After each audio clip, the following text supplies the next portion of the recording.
ప్రభుత్వంలో కలియుగ దైవం వెంకటేశ్వర స్వామి వారి ఆలయంలో సాక్షాత్తు పరమ పవిత్రంగా మనం భావించేటువంటి లడ్డూ ప్రసాద విషయంలో గత ప్రభుత్వం వారందరూ కూడా కక్కుర్తిపడి డబ్బులు కాజేయడం కోసం స్వామివారికి నైవేద్యం పెట్టేటువంటి ప్రసాదాన్ని భక్తులు ఎంత దైవం సమానంగా మనం భుజిస్తూ ఉంటామో అలాంటి దాంట్లో మేము కల్తీ చేయలేదని చెప్పని గత ప్రభుత్వం వారు చెప్పారు.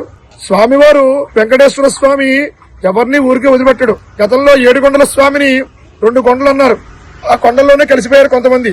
అలాగే స్వామివారి ప్రసాదం విషయంలో మేమేమీ చేయలేదు అని చెప్పన్నారు. స్వామివారే వాళ్ళ చేత చెప్పించారు. ఇప్పుడు మళ్ళా ఆ స్వామి ఉన్నాడు కాబట్టే భక్తులందరూ కూడా నమ్మకంగా కొన్ని కోట్ల మంది రోజుకొచ్చి కొన్ని కోట్ల మంది స్వామివారిని దర్శించుకుంటున్నారు. ఆ స్వామివారి అందరి చేత చెప్పించాడు.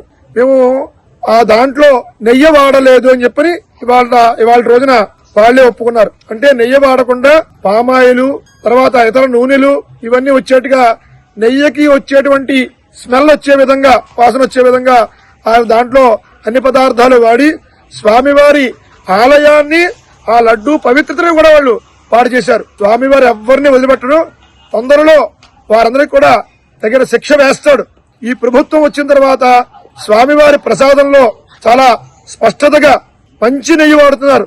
ప్రసాదం కూడా చాలా పకడ్బందీగా 1కి 3 సార్లు 4 సార్లు చర్చించి దాని గురించి పరీక్షించి ఆ ప్రసాదం విషయంలో తగు జాగ్రత్తలు తీసుకుని కూటమి ప్రభుత్వం వచ్చిన తర్వాత హిందూ దేవాలయాల మీద మంచి దృష్టి సారించి హిందూ దేవాలయాలకి ఎటువంటి ఇబ్బంది లేకుండా హిందూ సమాజం మీద కూడా ఎటువంటి ఇబ్బంది లేకుండా కూటమి ప్రభుత్వంలో మంచి నిర్ణయాలు తీసుకున్నారు.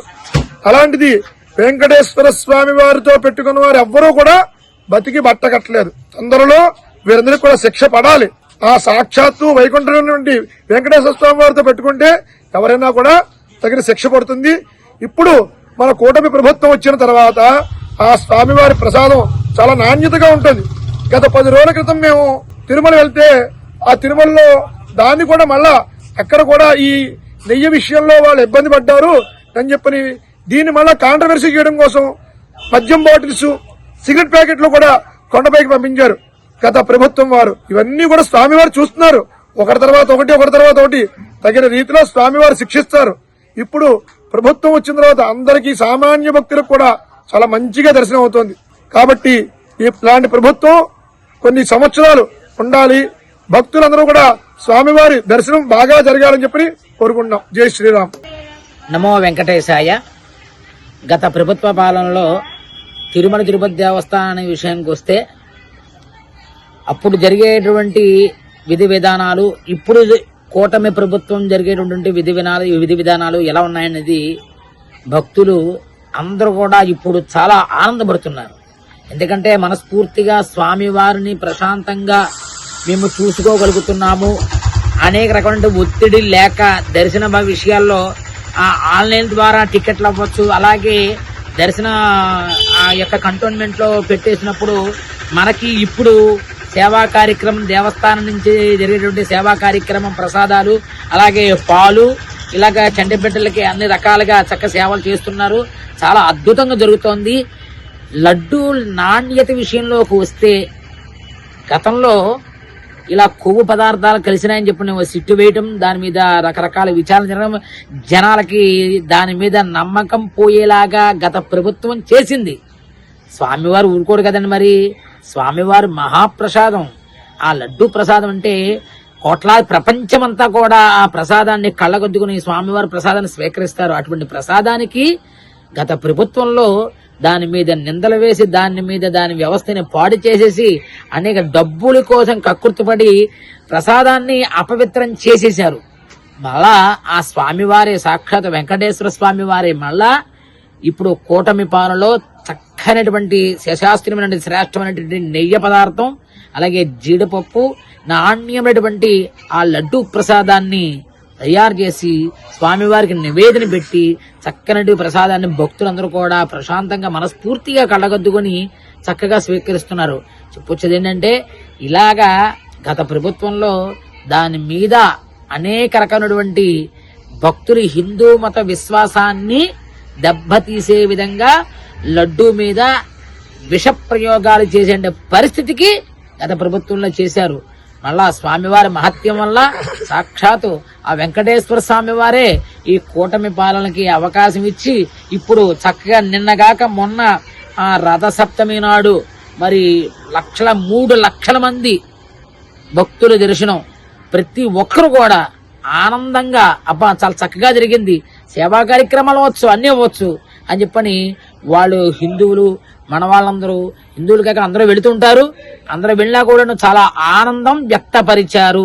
కాబట్టి లడ్డూ ప్రసాదాన్ని గతంలో కల్తీ చేసిన మాట నిజం.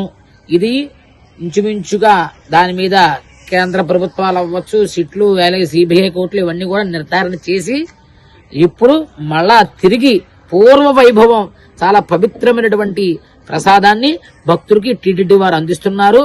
ఓం నమో వెంకటేశాయ. కోరిన కోరికలు తీర్చే కలియుగ వైకుంఠధామని దర్శించుకుందామని ఎన్నో గంటలు వ్యయ ప్రయాసలు కోర్చి ప్రయాణం సాగించి వచ్చే ఎంతో మంది భక్తులకి స్వామివారి దర్శనానంతరం లడ్డూ మహాప్రసాదంగా కళ్ళకద్దుకుని తినే విషయంలో గత ప్రభుత్వ పాలకులు చేసిన నిర్లక్ష్యంతో మహాప్రసాదంలో కల్తీ నెయ్యి వాడి లడ్డూని అపవిత్రం పాలు చేసిన చర్యల్ని భక్తుల్ని చాలా బాధపెట్టిన పరిస్థితులు అన్నిటిని కూడా చూసాము.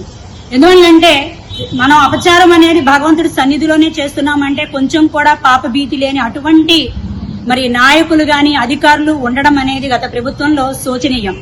మరి ఈ రోజున ఈ ప్రభుత్వ పరిపాలన శ్రీ నారా చంద్రబాబు నాయుడు గారు అలాగే డిప్యూటీ సీఎం పవన్ కళ్యాణ్ గారు ప్రధాని నరేంద్ర మోదీ గారి కూటమి ప్రభుత్వంలో ఈ రోజు మీరు చూస్తుండే హిందూ దేవాలయ వ్యవస్థ అనేది విరాజిల్లుతూ ఎక్కడ చూసినా నిత్య కళ్యాణం పచ్చతోరణంగా భాసిల్లుతూ తిరుపతి లడ్డు పరమ పవిత్రంగా నాణ్యంగా ఉండడాన్ని చూసి భక్తులందరూ కూడా చాలా సంతోషపడుతున్నారు.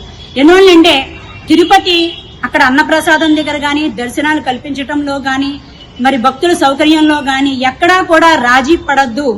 ఎందువల్లంటే మన కోసం భగవంతుని కోసం వచ్చే ప్రతి భక్తుడు కూడా వారు చక్కగా భగవంతుడిని దర్శించుకుని సంతోషంగా వాళ్ళ ఇంటికి వెళ్ళాలి, లడ్డూ ప్రసాదాన్ని కళ్ళకద్దుకుని తినాలి అనే ఒక భక్తి భావంతో చక్కగా మరి అన్ని ద్రవ్యాల్ని వేసి నాణ్యమైన వాటిని మాత్రమే తీసుకుని ఈ ప్రసాదాన్ని భక్తులకి అందించవలసిందిగా మరి చాలా కఠినమైన మరి నిర్ణయాలు అనేది మరి చంద్రబాబు నాయుడు గారు ప్రవేశపెట్టడం, అధికారులను ఆజ్ఞాపించడం జరిగింది. తదనుగుణంగానే ప్రతి అధికారి కూడా ఈ విషయంలో నాణ్యత పాటించడం గాని జాగ్రత్త పట్టడం గాని చూస్తుంటే కనుక ఈ విషయంలో భక్తులందరూ కూడా చాలా సంతోషం వ్యక్తం చేస్తున్నారు.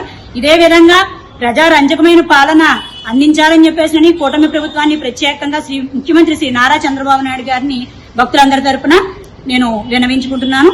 భక్తులందరూ కూడా సుఖ సంతోషాలతో ఉండాలి. కలియుగ వైకుంఠం తిరుపతి ఎన్నటికీ కూడా ఇలా విరాజిల్లుతూనే ఉండాలని చెప్పేసి మనసారా కోరుకుంటున్నాను. ధన్యవాదాలు.